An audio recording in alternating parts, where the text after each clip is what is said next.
여러분 안녕하십니까. 11월 21일 목요일 아침입니다. 계속해서 이데일리 TV 뉴스 브리핑 이어가도록 하겠습니다. 뉴스 브리핑 중간에도 계속해서 좀 하단에 나오는 것처럼 엔비디아 관련된 어닝콜 관련된 속보들 계속 저희가 좀 준비를 해서 내보내드리고 있으니까 참고하시면서 보시면 될 것 같습니다. 자, 이데일리 오늘 1면과 3면에 걸쳐서 미국 상무장관 내정자죠. 하워드 러트닉에 대한 얘기를 담고 있습니다. 이제 상무장관이라는 이 자리의 역할이라는 게 흔한 말로 한마디로 이른바 무역 전쟁의 최고 사령관이다. 이제 이렇게 지목이 좀 되고 있기 때문에 우리 입장에서 봤을 때 지금 관세라든가 이런 부분에 대해서 워낙 예민한 상황이다 보니 상무장관, 사실은 재무장관이나 이런 쪽보다 상무장관이 누가 될 거냐에 대한 관심이 사실 컸습니다. 그러다 보니까 하워드 러튼이 어제 지명됐다는 소식이 전해지면서 오늘 이데일리 비롯해서 대부분의 언론들이 경제면에서는 큰 기사로 다루고 있는 그런 상황입니다. 일단 이 사진에 보는 이 인물인데요. 보면 저렇게 약간 좀 텐션이 올라가 있는 듯한 사진들이 이분은 좀 많더라고요. 어쨌든 이 하워드 러튼이라는 사람은 20대 초에 이제 증권회사에 들어가서 월가에 진출을 해서 29살에 CEO를 할 정도로 굉장한 입지전적인 사람입니다. 트럼프 대통령과의 인연은 어프렌티스라는 그 트럼프가 출연했던 예능 프로그램이 있었죠. 그것 때문에 사실 트럼프가 이제 대중적 인지도를 얻게 됐는데 거기에 이제 심사위원으로 출연하면서 인연도 좀 있었고 이번에 공동 선대위원장을 맡으면서 트럼프 당선의 1등 공신 중에 대표적인 한 사람이라고 볼 수가 있겠고요. 이 머스크가 원래는 좀 재무장관으로 하워드 러트닉을 밀었었는데 어쨌든 재무장관은 아니고 이 상무장관으로 임명이 된 걸 보면 트럼프의 생각은 이 사람이 이제 무역 전쟁을 진두지휘하면서 특히 이제 이 러트닉이 또 대표적인 관세 부과 강경론자였거든요. 그러니까 그 관세 문제 부분을 더욱더 강경하게 추진할 것으로 예상이 된다라는 그런 어떤 행간의 의미도 좀 읽어볼 수 있을 것으로 생각이 좀 됩니다. 트럼프 임기 동안 이제 미국의 무역 적자 해소, 그다음에 미국의 제조업 부활을 위한 예산, 또 경제 안보 관련된 여러 가지 어떤 조치들, 그다음에 수출 규제 권한, 특히 이제 USTR까지 이제 무역 대표부죠. 여기까지 러트닉 산하에 좀 둘 것으로 보여서 결국은 USTR까지 직접적으로 진두지휘할 것으로 보입니다. 한마디로 중국 입장에서 봤을 때는 흔한 말로 이제 저승사자가 나타난 셈이다 이렇게 볼 수가 있겠고 우리도 안심할 수 있는 상황이 절대 아닌 거죠. 이런 식으로 간다 그러면 지금 보편 관세 10에서 20% 부과가 정말 이제 기정사실화될 가능성이 높다. 또 중국에 대한 60% 관세 부과가 실제 구현될 가능성이 높다. 이제 이런 생각을 좀 해볼 수가 있겠습니다. 자, 두 번째 기사는 오늘 이데일리 신문 외신에 있는 내용인데요. 관세 공포 미 소매업체 줄줄이 가격 인상 시사 이런 제목으로 기사가 나와 있습니다. 월마트, 그다음에 로스 같은 이런 미국의 대표적인 소매 업체들이죠. 이쪽 업체들이 이제 3분기 실적을 발표했는데 실적이 상했던 것보다 좋았습니다. 그러니까 미국의 이 소비가 여전히 견조하다라는 거를 좀 반증을 했고.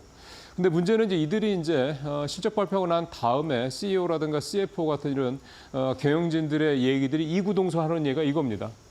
미국 트럼프 정부가 관세를 실제로 부과하게 되면 미국의 물가가 오를 수밖에 없다라는 거죠. 이제 당연하죠. 관세가 오르게 되면 당연히 수입품 가격이 오르게 되고요.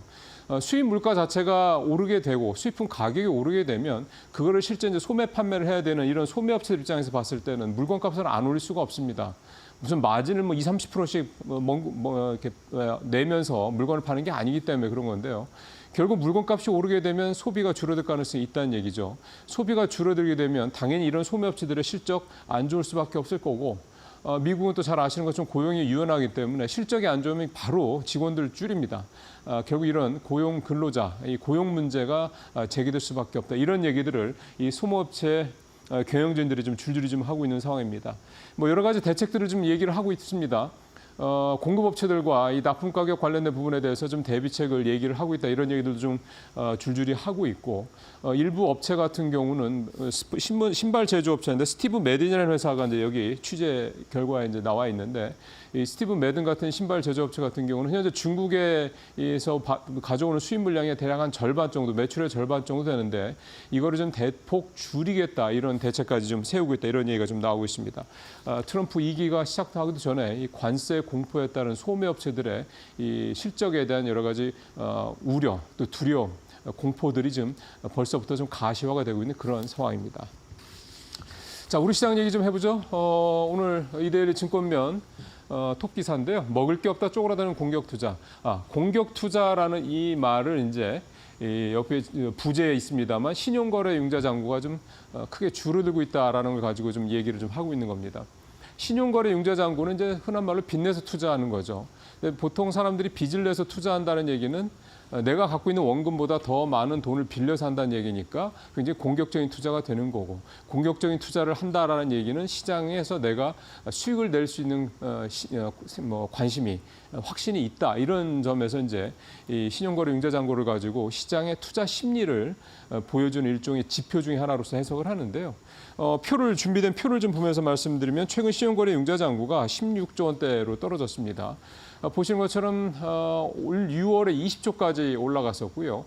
8월 그때 블랙 먼데이가 난 이후에도 17조 원대를 넘어섰던 상황인데, 지금 이제 11월 한 석 달 정도가 지난 현재 11월 19일 현재 보면 16조 7천억 대까지 떨어져서 올해 가장 높았을 때에 비교하면은 지금 거의 3조 원 가까이 지금 신용거래 융자 잔고가 줄어들었다, 이런 얘기가 됩니다. 그만큼 좋게 얘기하면 빚내서 투자하는 분들이 줄어서 신중하게 투자하고 있다, 이걸 볼 수가 있겠지만 그만큼 투자 심리가 줄어들었다. 최근에 계속해서 미국 시장 쪽으로 우리 투자자들이 움직이는 것과 일맥상통하는 그런 내용이라고 좀 볼 수가 있겠습니다. 여기에다 이제 미수금을 갚지 못한 이 위탁 매매 미수금 규모도 100억대로 늘어나고 있는데, 이게 계속 늘어나고 있다는 게 문제죠. 결국은 빚을 내서 투자를 했다가 주가가 올라가지 않고 뭐 떨어지거나 제자리 걸음을 걷다 보니까 결국은 이제 그 주식을 반대 매매가 나오는 이런 상황들 때문에 나올 수 있는 이런 상황들이 좀 커지고 있다. 그렇게 되면 당연히 또 시장에는 또 악재가 될 수밖에 없는 그런 상황입니다. 어쨌든 이런 상황에서는 사실은 어떻게 보면 이제 빚내서 투자한다는 게 참 부담스러운 시장 상황이기도 하고요. 빚내서 투자하는, 즉 신용거래를 통해서 투자하는 것보다는 이제 원금 가지고 투자하는 게 제일 중요하고, 또 그 원금이라는 것도 역시 뭐 무슨 신용이라든가 걸 대출받아서 뭐 마이너스 통장 이런 걸 대출받아서 하는 게 아니라 내가 원래 갖고 있는 돈, 그러니까 사실은 안 써도 되는 당분간 뭐 2, 3년 동안 안 써도 되는 이런 돈을 가지고 현재는 투자하는 게 그래도 리스크를 줄일 수 있는 방법이다, 이렇게 좀 볼 수가 있겠습니다. 자, 오늘 마지막은 증권맨의 세컨톱인데요. 은행주 얘기입니다. 트럼프 태풍이 불어도 은행주는 무풍지대.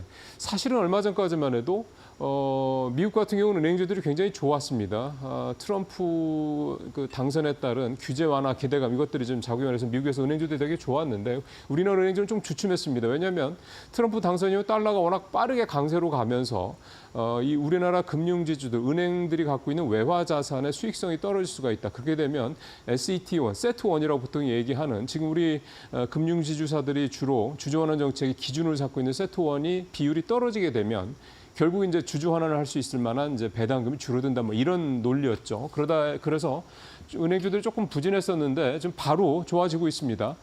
표를 한번 보시면 은행주들의 전체적으로 통합을 해놓은 이 KRX 지수를 가지고 보면요, 은행만 최근에 2.2%가 좀 올랐고요. 증권 뭐 마이너스 3%, 건설 2%, 보시면 철강, 반도체, 에너지, 화학 같은 경우는 12%, 14% 이렇게 지수가 떨어질 정도였어요. 그러니까 개별 종목들은 얼마나 또 많이 떨어진 종목들이 많겠습니까? 그럼에도 불구하고 은행주들은 좀 꾸준하게 강세를 보이고 있다, 이런 얘기인데, 종목별로 몇 개를 보면 KB금융이 5% 넘게 해서 역시 대장주 역할을 톡톡히 하고 있고요. 우리금융도 5% 가까이 4% 후반 좀 주가가 올랐습니다. 신한과 하나도 2% 전후로 이렇게 주가가 오르는 그런 모습을 좀 보였습니다. 결국은 이제 금리 인하에 대한 기대감이 여전히 작용하고 있다고 봐야 될 것 같고요. 금리가 내려가게 되면 대출 금리가 내려서 예대 마진이 떨어질 수도 있긴 합니다만 전체적으로 대출 수요가 늘어가기 때문에 전체적으로 수익성이라든가 외형은 커질 수 있다, 이런 기대감이 좀 작용을 하는 거고요. 이제 중요한 거는 그렇죠. 이런 상황에서 경기가 침체가 되거나 이러지만 않는다면 은행주들은 이런 금리 인하에 대한 수혜를 좀 계속 볼 수 있다, 이런 기대감을 좀 낳고 있습니다. 다만 경기가 너무 나빠져서 부실 자산이 늘어날 경우에는 당연히 은행주들의 이 부실 자산 규모도 늘어나면 충당금도 더 쌓아야 되고 하니까 수익성이 줄어들 수 있는 여지는 분명히 있습니다. 근데 현재까지는 은행주들은 순항을 하고 있다, 이렇게 봐야 되겠고요. 또 밸류업에 대한 기대감이 여전히 살아있다, 이 점도 은행주들이 이렇게 순항을 하고 있는 이유다, 이렇게 볼 수가 있겠습니다. 뉴스브리핑 마치겠습니다.